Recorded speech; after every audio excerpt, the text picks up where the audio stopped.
که تو کلیپ قبلی گفتم کسی که تو کامنت ها بگه کدوم شهر رو برای کرد کلاف دوست داره بنویسه. الان اومدم بلک مارکت رو تو کامنت ها انتخاب کردم و قرار برش به 4 تا مکان مخفیش رو توضیح بدم. یک مکانش که اینجاست، قشنگ اینجا. یه مکانش که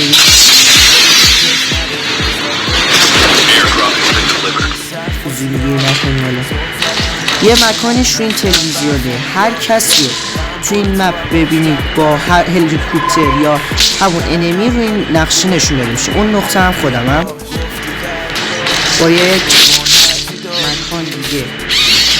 این قسمت قشنگ میرین اونجا نشون میگین هر کی بیاد اون مکان بعدی اون بالا میرین اینجا دراز میکشید هر کی بیاد رو خط میگیرین میزنینش. به همین سادگی. لایک و ساب یادت نره. کامنتت هم نظرت درباره ویدیو بگو.